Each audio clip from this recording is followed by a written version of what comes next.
Hey guys, how you doing today? I wanted to do a short update on my Philodendron Warscewiczii. Any of you guys that have been following me know that I have struggled with this plant from the first day, practically, that I got her.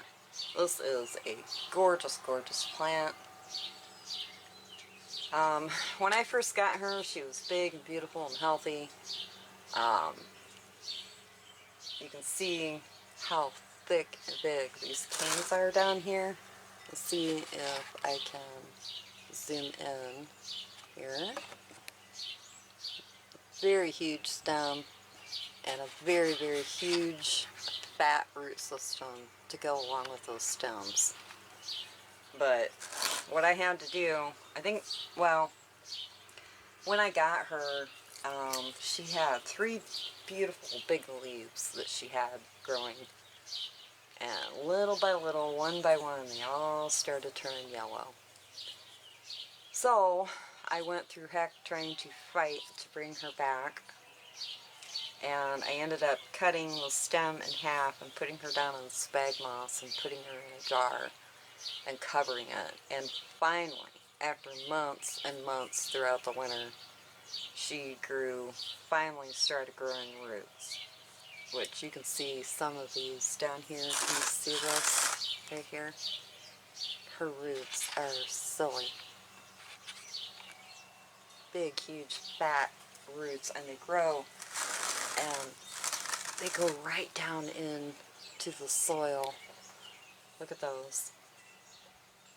It's amazing how this plant grows like that. It really is. But anyways, let me back my camera up here a little bit. You can see her beautiful leaf structure. I will put up some pictures of, I will try to find pictures of this plant when I first got her. She's gorgeous. I love her. But, and then I will also try to put up some pictures of a mature plant. But anyways, I struggled and struggled with her. She finally started pushing out leaves, but they were all like really small, like this one here. It's a really tiny one. But now, finally, I put her in this ceramic pot because she likes to stay moist. This is a plant that likes to stay moist. She's got very, very thin leaves, but she's got a huge stem, and she's got a pretty nice sized root system, or nice sized roots. But this plant likes a lot of humidity, it likes a lot of water, and it loves to be fed. So, I wanted to update her.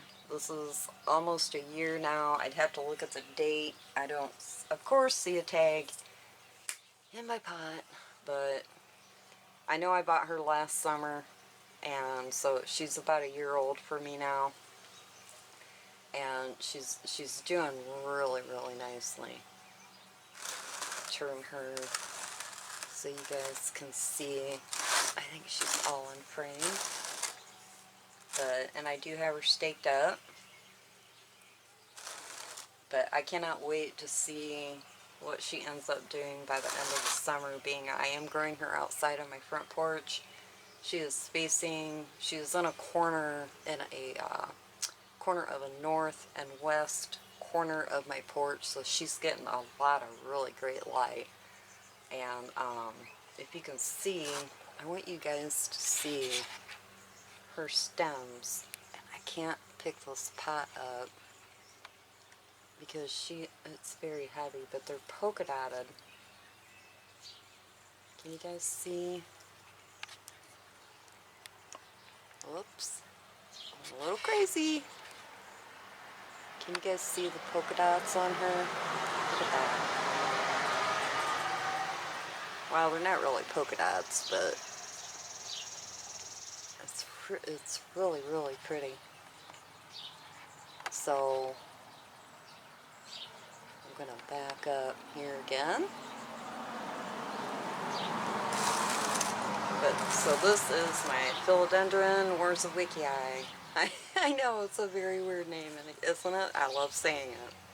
I can't remember a lot of my plant names by heart, but this plant, Warscewiczii, I can remember it. And I have a Calathea Warscewiczii too, so, which is odd, but true.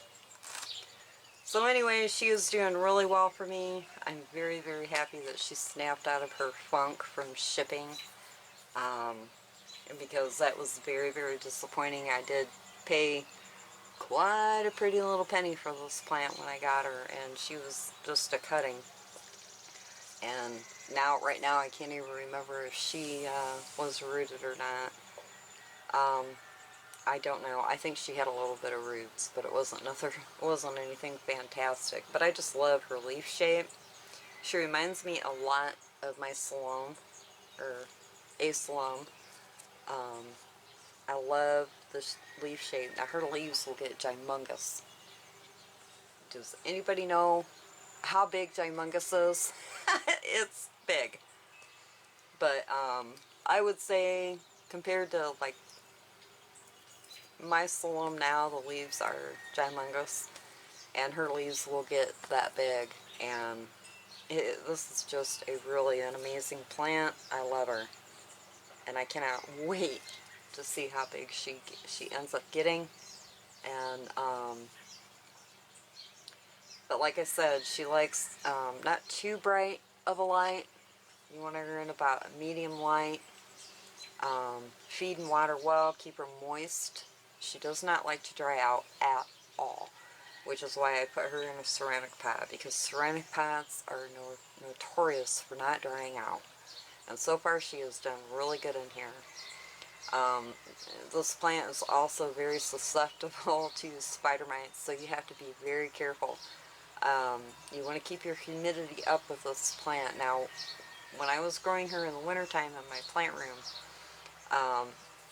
I had her under a grow light, and she was by a west window, plus she was getting grow light, there you go again, and she was right by my humidifier. So I did not want to take a chance. I don't want this plant getting spider mites. I want her to grow correctly, but I also treat her with neem oil on the leaves, the stems, and I do a neem oil wash, which is pouring neem oil down into the soil and then letting the roots suck up that neem oil. So that way, if anything's in the soil, it could be gnats, it could be aphids, it could be any kind of egg from a bug, it will take care of it. Hopefully, fingers crossed.